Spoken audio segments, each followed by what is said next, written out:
àwọn ọdẹ ìlú Ìmẹ̀sílé led by bàbá wa Láyé Abẹ́sìn tó jẹ́ chairman tí bàbá lẹ́bi tó jẹ́ vice ni a gbọ́ pé àwọn Fúlàní darandaran tá à ń pè sí Fúlàní herdsmen pé wọ́n wà ní agbègbè oko kan ní ìlú Ìmẹ̀sílé níbí. Ní àwọn ọ̀sẹ̀ tó lọ a ti ṣe àwọn ọkùnrin káàkiri alọ́ ọ̀nà Ìgbàjà ọ̀nà Ìbẹ̀rẹ̀ sí Èkìtì. This time around lẹ́yìn àárọ̀ yìí à ń lọ sí oko kan tí a mọ̀ sí oko Abẹ́sẹ̀ láti lọ wo omi tó fara sí àwọn ọmọdé wa lẹ́yìn tó ń lọ táwọn lọ nǹkan fọ́ yìí àwọn tó ń gbé ọ̀kadà.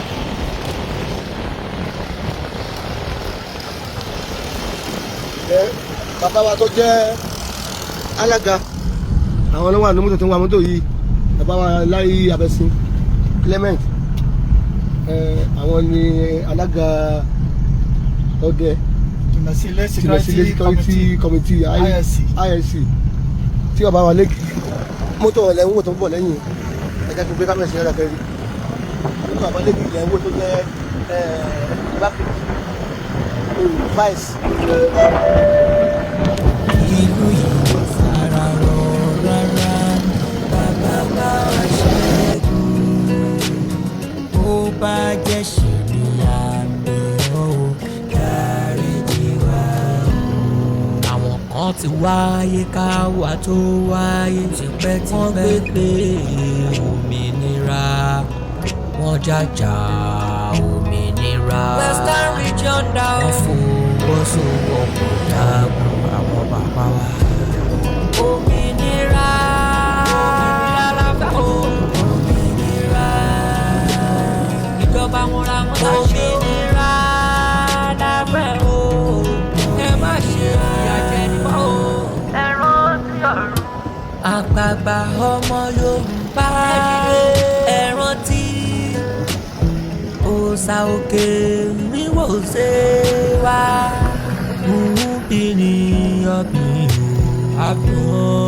Aláò jagun wọ́n bá wa jagun kí ni adé. Èdùà wo lẹ́yìn sàn o. Èdùà wo lẹ́ wá sàn. A má ṣe bí. Bẹ́ẹ̀ ni a gbà ní.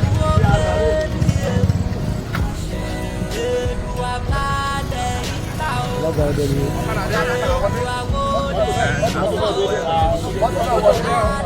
Ẹgbẹ́ bọ́ọ̀lù ọ̀nà ọ̀sẹ̀ ti. Ọ̀dà mọ́tò náà wọlé. Ibi àárín àárọ̀ ọjà ọba tó sí bẹ́ẹ̀ ọba tó lẹ̀ bá ẹ̀ka kò síwájú rẹ̀ ó yá. Kí la ṣe òwe láyé aláò jagun wọ́n bá wa jagun kí ni adé.